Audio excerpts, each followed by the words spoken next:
So now let's get to Matt. How much time do I got left for this? All right, yeah, he's completely, he might as well just, he's just a fucking theist. He's just, you know, playing games here.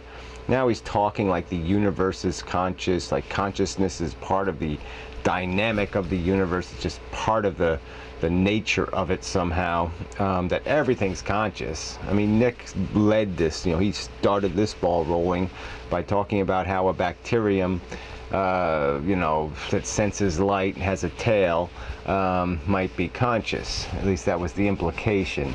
And it's just, I think it's just so wrong to misinterpret what consciousness is. I mean, consciousness is, number one, it's about feelings. That's the defining element. And, you know, obviously thinking makes our consciousness really elaborate. But really the natural intent was the idea that the body could create, the mind, the brain, whatever. The thing that distinguishes consciousness is that there was this point where it created this kind of ambiguous sensation, all right?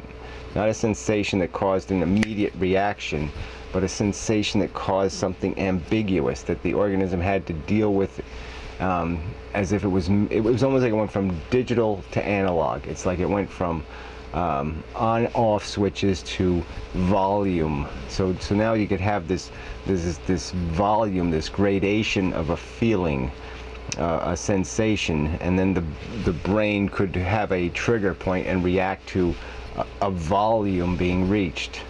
But it also had to do with creating this idea of a qualitative difference between a positive and a negative, a good thing, a bad thing.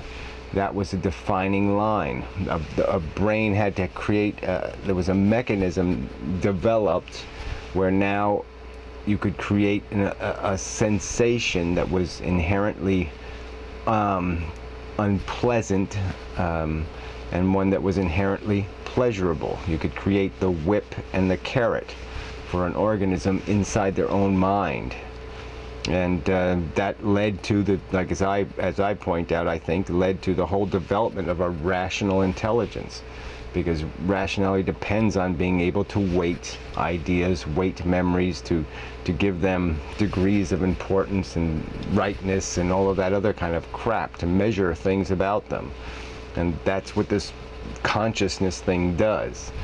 But there's no, it's a phenomenon, it's an aspect, it's an aberration of this process.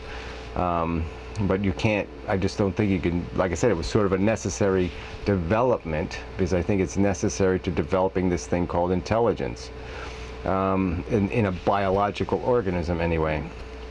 So anyway, I mean, Matt's just, you know, another part is that, you know, I've used before, is there's phenomenons in nature, you know, like magnetism. People don't have to have a complete explanation of how it happens or how it works or any of the dynamics of it. They don't need to know it from its very source and its origin or some other kind of crap. They can accept its existence, and I think at this point we just have to accept the existence of consciousness and we can understand it in a crude way. But why do we, you know, we're going to put everything on hold? Why we figure out why nature would let that happen? Well, I think we know it's just a matter of could happen. It's not a matter of letting it happen, and it's not a matter of intending it to happen. It's a phenomenon that's possible, obviously, in the development of biological organisms, but I don't think it's every biological organism is conscious. I mean, you know, by Matt's theory, if I cut my arm off, it now must be a conscious entity somehow. And it's just bullshit. And every cell is conscious, and any unity. So we just cut ourselves into a million pieces. Apparently, we create a million consciousnesses. It's just such crap. We know what consciousness is. It lives in an organized, highly developed brain structure. So there's something about a brain structure where consciousness happens. It doesn't happen just in a nerve or just in this, you know, sub parts of the organism. It's very specific to this biological organism and very specific to certain brain structures. If I start putting rods in your fucking head, I might just turn your fucking consciousness off. I mean, even though your heart will still beat and your body will still be alive, you won't be fucking conscious. And so, Matt's theory is just complete bullshit. It's not a matter of our possessing it. It's a matter of us having the parts to create it. So it comes out of us. It's not coming out of our matter. It's coming out of our arrangement. And it has to be a very specific arrangement for consciousness, and especially meaningful consciousness, to exist. There was one other point I wanted to bash on Matt about, because he always brings it up. Oh, he keeps talking about how we cannot predict what microbes are going to do, or some other animal is going to do, or we can't predict this, or we can't predict that behavior, we can't predict our own behavior, we can't predict this. He says we can't do it, as if it's impossible. And that really pisses me off. It's so fucking, it's such reckless talk. I mean, Matt, do you mean we can't ever do it? Or do you mean we don't quite have the tools to do it yet? Because if maybe we have the supercomputer working on the project, maybe it could do it better. Yes, we can't predict the weather 5 days in advance. Pretty reliable than tomorrow, but there's lots of things we can predict if we have enough control over the variables. If there aren't 10 million variables that we can't account for, then yeah, we might have a good chance of predicting something. But it's just stupid to use the word "we can't" as a justification for anything, if the only reason why we can't is because we don't have the technology to do it.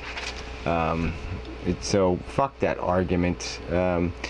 We're complex, we are sophisticated, we're made of lots of parts, but let's not be fooled. They're simple parts, okay? And it's it's an organism, and it's complex, but it is not, and it's not specifically predictable, but it is quite certainly a mechanical machine that we are, and we're not deriving our motivation or our function from some magical energy sources or floating whatevers or dusty anythings or whatever all the other crap you believe in is.